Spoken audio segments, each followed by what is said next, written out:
नमस्कार, आप सभी का बहुत बहुत स्वागत है आज के इस लाइव सेशन में।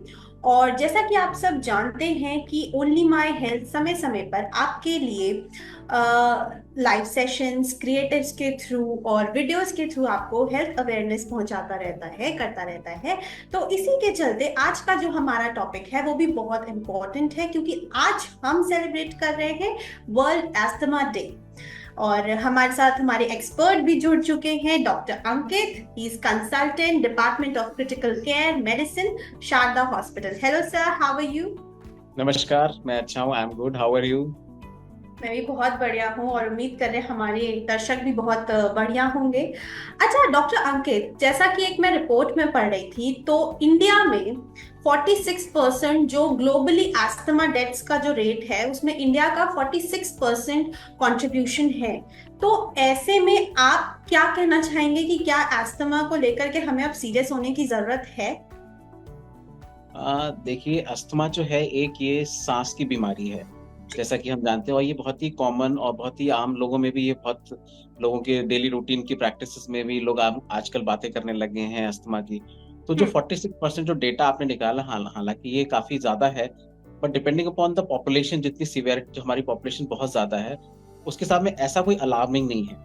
जी। क्योंकि अगर हम अस्थमा को डिटेक्ट कर लेते हैं टाइमली, और अस्थमा क्योंकि ये जैसे सांस की बीमारी है, उसके सिम्टम्स और उसके अगर लक्षण को पहले डिटेक्ट कर लेते हैं, तो it can be treatable and it can be preventable also. तो इस तरह से हम इसको कंट्रोल कर सकते हैं इसको।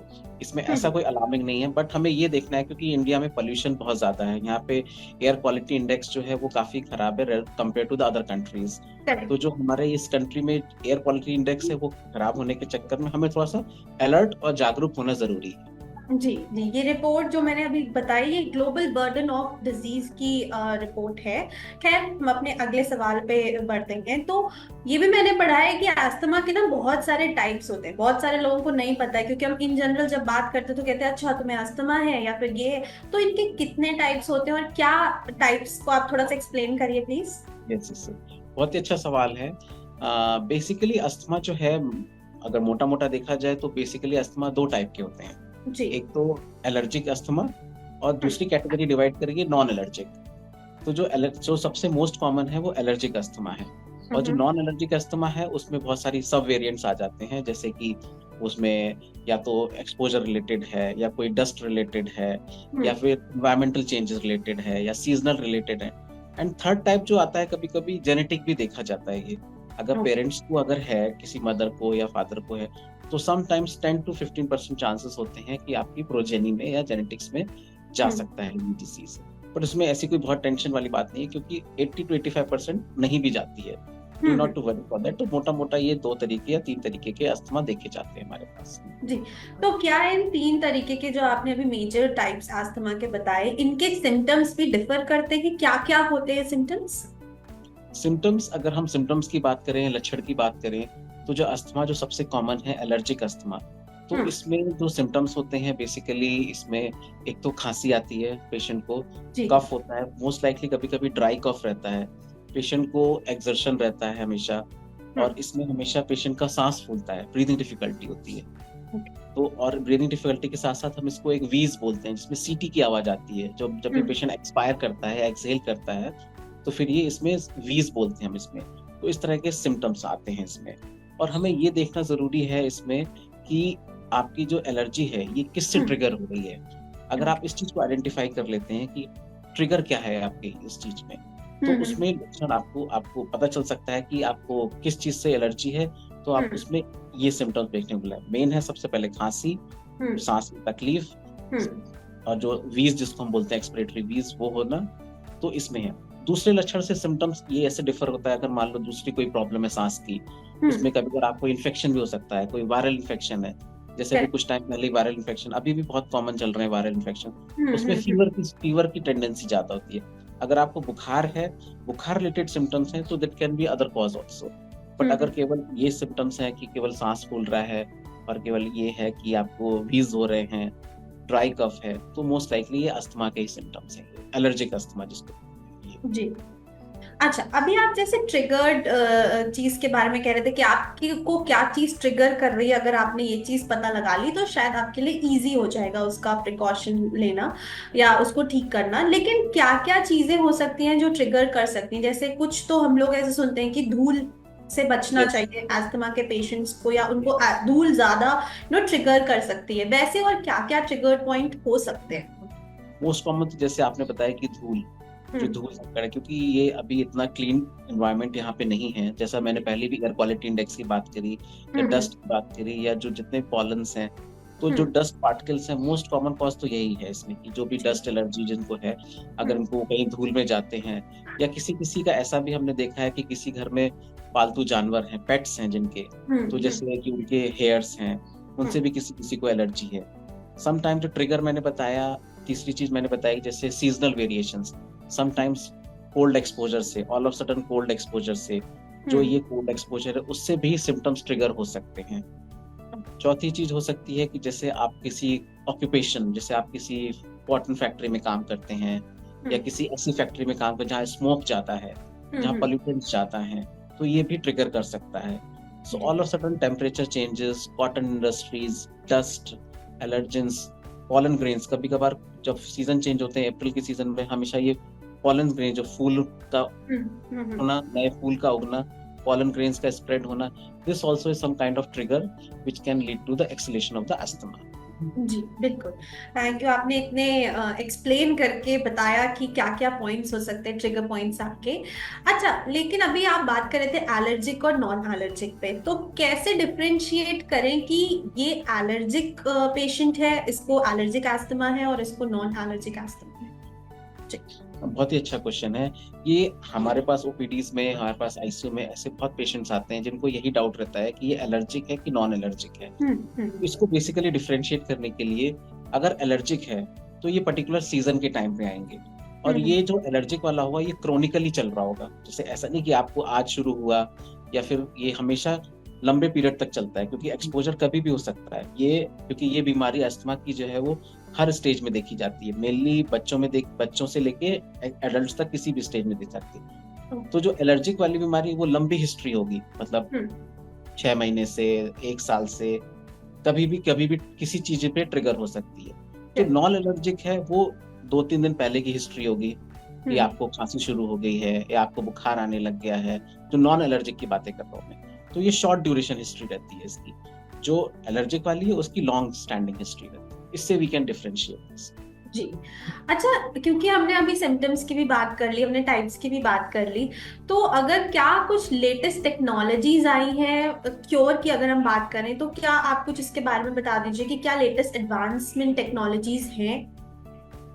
अगर क्योर की बात करें तो इसमें ये है कि बहुत अच्छे अच्छे एडवांस टेस्ट भी आ चुके हैं आजकल। अच्छे दवाइयाँ भी आजकल, मेडिकेशंस भी बहुत अच्छे अच्छे अवेलेबल हैं इसमें। तो अगर टेस्ट की बात करें तो हम बेसिकली ओपीडीज में या फिर उसमें हम पल्मरी फंक्शन टेस्ट करके देखते हैं। साथ में साथ हम कुछ बेड साइड टेस्ट होते हैं जिसमें हम पेशेंट के लंग फंक्शंस को टेस्ट करते हैं। मैच स्टिक टेस्ट होता है, एक फूंक मारने का टेस्ट होता है। तो ये जो बेसिकली जो टेस्ट हैं, ये बेसिकली एडवांस टेस्ट में पल्मरी फंक्शन टेस्ट आता है, जिसमें हम पेशेंट की लंग कैपेसिटी को देखते हैं कि वो, पहले हम लंग कैपेसिटी चेक करते हैं, फिर उनको इनहेलेशनल दवाई देते हैं, उसके बाद फिर लंग कैपेसिटी चेंज देखते हैं, तक उसमें चेंजेस आ रहे हैं तो उसमें से हमें पता चल सकता है कि इनको अस्थमा है या नहीं है। तो कुछ ये सब टेस्ट होते हैं। कुछ एलर्जी के भी टेस्ट आते हैं हमारे पास, जो ब्लड सैंपल से लिए जाते हैं।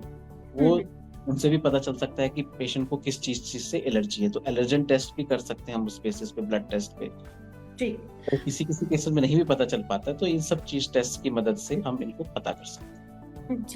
अच्छा, आप अभी कह रहे थे कि ये मतलब टेस्ट कर सकते हैं, लेकिन कितना, क्या क्या चैलेंजेस हैं जो अभी भी आपको लगता है कि हम इस फील्ड में फेस कर रहे हैं? आपको ऐसा कुछ लगता है, कोई चैलेंजेस हैं? चैलेंजेस ये फेस कर रहे हैं कि लोग कंफ्यूज होते हैं कि हमें actually nobody want to accept कि उनको अस्थमा है। Asthma is totally treatable disease, इसमें कोई डरने घबराने की बात नहीं है। अगर आप, जैसे हम रेगुलरली डायबिटीज की दवाई, बीपी की दवाई रेगुलरली लेते हैं, तो अगर आपका डिटेक्ट हो जाता है अस्थमा है तो उसमें टेंशन लेने की बात नहीं है। आप उसको रेगुलरली दवाइयों का यूज करें, आप प्रॉपर इनहेलर्स लें, उसमें आपको किसी चीज की प्रॉब्लम नहीं आ सकती है। तो इस तरह हम्म। से आपको बीमारी को पकड़ना जरूरी है। बीमारी जैसे पकड़ में आएगी उसमें आप इस चीज को ट्रिगर को रोक करके आप इस चीज को ट्रीट कर सकते हैं। रेगुलरली दवाई लेना जरूरी है। और कुछ हम्म। लाइफस्टाइल मॉडिफिकेशंस हैं, जैसे कि आपको रेगुलरली आपको योगा करना चाहिए, ब्रीदिंग एक्सरसाइजेस जो आजकल हो रही हैं, जो योगा में कपालभाति है, आपको लंग के फंक्शंस को बेसिकली इम्प्रूव करना है। तो जी। जैसे अगर आपको बॉडी परमिट करती है तो आपको वो सब करना जरूरी है। लंग एक्सरसाइजेस हैं, लाइफस्टाइल मॉडिफिकेशंस हैं, आपको हम्म। ओबेसिटी को कंट्रोल करना है, क्योंकि ये सब चीजें भी कहीं आगे जाकर जो ट्रिगर करती ही करती हैं। तो जी, lifestyle modification is one of the reason कि हम आपको इसको बेटर कर सकते हैं। क्योंकि आप लाइफस्टाइल मॉडिफिकेशन की बात कर रहे हैं तो अभी आपने कुछ योगासन्स के बारे में भी बताया, लेकिन क्योंकि अस्थमा के पेशेंट्स को लंग्स से प्रॉब्लम होती है, सांस लेने में दिक्कत हो जाती है, तो कितना सही है कि वो वर्कआउट, हैवी वर्कआउट करे, या कितना वर्कआउट करना चाहिए, कितना नहीं करना चाहिए, ऐसी कोई लिमिट है उनके लिए क्या? हाँ, बहुत ही एग्रेसिव, अगर जिनको रेगुलर सिम्टम्स आ रहे हैं तो बहुत ही हम्म। एग्रेसिव एक्सरसाइज तो वी कैन नॉट परमिट कि हम्म। बहुत एग्रेसिवली एक्सरसाइज। बट आप डेली घर पे बैठ करके जो नॉर्मल योगा होते हैं, ब्रीदिंग इन एंड आउट होता है, हम्म। इनहेल है, एक्सहेल है, वो तो आप करेक्ट। रेगुलर डेली रूटीन पे कर सकते हैं। आप अगर प्रॉपर डेली रेगुलर मेडिकेशंस अपनी आप डेली रूटीन से ले रहे हैं अगर तो you can go for a brisk walk also. तो बहुत हम्म।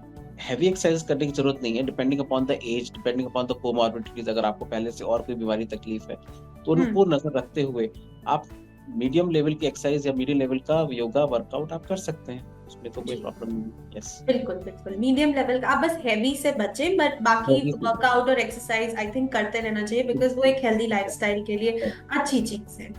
अच्छा, क्योंकि अभी हम लाइफस्टाइल मॉडिफिकेशन पे आगे बात कर लेते हैं, तो डाइट पे आप क्या रिकमेंड करेंगे? कोई ऐसी चीज है, जैसे अक्सर डॉक्टर बोलते हैं कि इस चीज से परहेज करना, इसको बिल्कुल मत डाइट में लेना, तो क्या क्या चीजें होनी चाहिए जो खानी चाहिए और क्या नहीं खानी चाहिए? देखिए, एज सच तो कोई पर्टिकुलर परहेज नहीं है अस्थमा के लिए, बट आपको ये मैंने पहले ही बताया कि आपको ये जानना या पता लगाना जरूरी है कि आपको किस चीज से हाँ, एलर्जी लगती है। ठीक जैसे है। किसी को, क्योंकि मेरा एक पेशेंट था जिसको कि मस्टर्ड से, जो मस्टर्ड हम्म। ऑयल होता है उससे हम्म। ही फर्स्ट फीलिंग की जब भी मैं मस्टर्ड ऑयल का कुछ खाता हूँ तो सिम्टम्स एग्रेवेट हो जाते हैं। तो जी। Just in that same way you have to identify कि which is the thing that is making your symptoms worsen. या फिर वो हम्म। मिल्क प्रोडक्ट्स हो सकते हैं, या हम्म। कोई ऑयल हो सकता है, या हम्म। कभी कभार किसी चीज को कोई स्पेसिफिक स्पाइसेस से होते हैं, उनसे आपको अगर एलर्जी का लगता है कि इस चीज से। अदरवाइज ऐसा कोई पर्टिकुलर परहेज नहीं है कि आप ये खाना बंद कर दें या वो खाना बंद हम्म। कर दें। यही जी। चीजें देखनी होती हैं।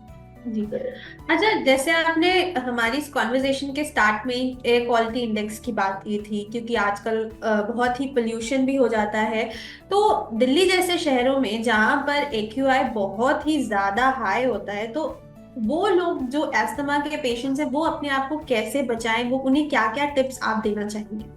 हम्म। जैसे कि मैंने बताया कि एयर क्वालिटी इंडेक्स यहाँ पे ठीक नहीं है, तो मैंने पहले भी बताया कि उनको बहुत ही हैवी एक्सरसाइज करने की तो जरूरत है नहीं। जी। तो आप बेसिकली मास्क का प्रयोग हमेशा ही करें, not only for the infection, but आपको एलर्जन, जो भी एलर्जेंस है उनको भी आपके शरीर के अंदर जाने से मास्क रोकता है। तो आप हम्म। एक 3 प्लायर मास्क जो है वो आप अपने चेहरे पे लगा करके आप ब्रिस्क वॉक पे जा सकते हैं बाहर, है ना, माइल्ड एक्सरसाइजेस कर सकते हैं। और अगर बाहर नहीं जा सकते तो आप, मैंने पहले बताया, घर में आप योगा कर सकते हैं, ब्रीदिंग एक्सरसाइजेस कर सकते हैं। तो ये सब चीजें कर करके आप, ये सब चीजों को हम, इस चीज अस्थमा को हम रोक सकते हैं। जी जी बिल्कुल। आप इनहेलर की बात कर रहे थे, तो इनहेलर का क्या यूज होता है टू ट्रीट अस्थमा पेशेंट? हम्म, बहुत ही अच्छा सवाल है ये। इनहेलर्स आजकल हमारे पास मार्केट में बहुत अच्छे अच्छे इनहेलर्स आ गए हैं, बहुत अच्छे मेडिकेशंस आ गए हैं। हम्म। और inhaler is the only treatment या only perfect treatment we can say in asthma, कि हम inhaler से ही पेशेंट को जल्दी रिलीफ होता है। आप, ये बहुत सारे टैबूज हैं, मिथ्स हैं मार्केट में कि लोगों को लगता है कि हम अगर इनहेलर्स यूज करेंगे तो we will be dependent on inhalers, but ऐसा कुछ भी नहीं है, क्योंकि इनहेलर्स में जो ड्रग की क्वांटिटी है वो बहुत ही कम मात्रा में है, तो वो सीधे लंग्स को अफेक्ट करती है। ऐसा नहीं है कि उसकी जो बाकी जो टैबलेट्स हम लेते हैं या सिरप लेते हैं उसमें डोज की मात्रा बहुत ज्यादा है। इससे इनहेलर्स में मात्रा, जो डोज है, बहुत कम है, तो उसमें भी डायरेक्टली वो लंग्स को ही जाती है, तो उससे बहुत ज्यादा बेनिफिट होता है और पेशेंट को बहुत रिलीफ मिलता है। तो जो आजकल बहुत अच्छे अच्छे मार्केट में इनहेलर्स हैं, तो इनहेलर्स पे आप उसको डेफिनेटली यूज करें और उससे कोई डिपेंडेंसी नहीं होती। क्या और कोई मेडिकेशंस के इसके कोई साइड इफेक्ट्स होते हैं लॉन्ग टर्म की अगर हम बात करें तो? लॉन्ग टर्म की बात करें तो इनहेलर्स में स्टेरॉइड्स आते हैं। जो हम्म। इनहेलर स्टेरॉइड्स के बहुत लॉन्ग टर्म यूज करेंगे तो बहुत ही रेयर चांसेस हैं कोई कॉम्प्लिकेशंस है, कोई साइड इफेक्ट्स हो। हाँ, हालांकि जो टैबलेट्स आती हैं या हम्म। सिरप आते हैं उनका जल्दी साइड इफेक्ट दिखाई देता है, क्योंकि मैंने जैसे बताया कि उसमें डोज क्वांटिटी ज्यादा है। जी। इसमें जो है इनहेलर्स में जो स्टेरॉइड्स हम यूज करते हैं उसकी क्वांटिटी बहुत कम है। अगर कोई हम्म। अच्छे से भी नेबुलाइज करता है तो only 80% of the drug goes inside the lungs, 20% वैसे ही वेस्ट होता है। और अगर कोई नॉर्मल कैजुअली लगा रहा है तो पूरा तो इनहेल कर ही नहीं पाता है। तो स्टेरॉइड्स जो हम लेते भी हैं जो इन्फ्लेमेशन को कम करने के लिए, सूजन को कम करने के लिए, वो हम्म। उसका बहुत ही मिनिमल साइड इफेक्ट होता है। अगर होता भी तो बहुत लॉन्ग टर्म में मिनिमल साइड इफेक्ट देखा जाता है जी। एक्सर्शन का। अदरवाइज इनहेलेशनल में कोई साइड इफेक्ट बहुत ही रेयर। यानी इनहेलर्स कुछ हद तक सेफ हैं जो लॉन्ग टर्म पे भी बिल्कुल यूज कर सकते हैं। बिल्कुल बिल्कुल बिल्कुल, definitely we can use this. जी। आप कह रहे थे कि अस्थमा का कोई एज नहीं होता, वो किसी को भी हो सकता है, मतलब बच्चों को भी हो सकता है, बड़ों को भी हो सकता है, बूढ़ों को भी हो सकता है। तो कैसे अस्थमा वैरी करता है, मतलब कि क्या बच्चों में कुछ अलग सिम्टम्स या कुछ अलग ट्रीटमेंट का तरीका होता है, या बड़ों में कुछ अलग ट्रीटमेंट का तरीका होता है, कुछ ऐसा है क्या? ये सारे एज ग्रुप में, जैसे मैंने बताया कि सारे ही एज ग्रुप में दिखाई देता है, बट ट्रीटमेंट मोर और लेस सेम है। जी। चाहे वो बच्चों का हो चाहे वो बड़ों का हो, ट्रीटमेंट मोर और लेस सेम ही हम्म। रहता है। बट हम्म। जैसा कि हमने देखा कि जैसा मैंने ऑब्जर्व किया है कि ये बच्चों में ज्यादा कॉमन है रेदर देन एडल्ट्स में, क्योंकि जैसे हम्म। ही बच्चे ग्रो करना शुरू करते हैं उनमें ये सिम्टम्स हमें दिखाई देते हैं। और इसमें अगर आप इजिली अगर अपने कंसल्टेंट्स को या डॉक्टर को दिखाएंगे तो आप इजिली इस सिम्टम्स को पिकअप कर सकते हैं। जी। तो इस लेवल से सिम्टम्स दोनों के ऑलमोस्ट सेम ही होते हैं। आपको लगता है कोई मिथ है जो आप क्लियर करना चाहते हैं अस्थमा रिलेटेड? आप इतने सारे पेशेंट से मिलते हैं, तो आपके हिसाब से क्या क्या मिथ्स हैं जो लोगों में अभी भी हैं अस्थमा को लेकर? जी। सबसे पहला मिथ तो मैंने ये बताया कि लोगों को लगता है कि हम्म। अस्थमा ट्रीटेबल ही नहीं है। लोगों जी। को बहुत बड़ा टैबू है।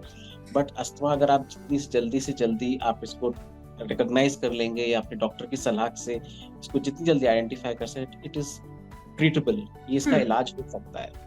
हालांकि कभी कभी इसके ट्रिगर, इसके दोबारा फिर से शुरू होने की संभावनाएं रहती हैं, लेकिन हम्म। अगर आप रेगुलर मेडिकेशंस पे हैं तो इसको आप, ये ट्रीटेबल डिजीज है। दूसरा मिथ ये है कि लोगों को लगता है कि हम इनहेलर्स लेंगे, जैसा मैंने बताया, कि वो उस पर डिपेंडेंट हो जाएंगे। ये एक टैबू है, ऐसा कुछ नहीं है। अगर आप इसको रेगुलर यूज करेंगे इसकी कोई आदत नहीं पड़ती, बट इसको लेना जरूरी है क्योंकि यही एक अच्छा इसका सोल्यूशन है इसका।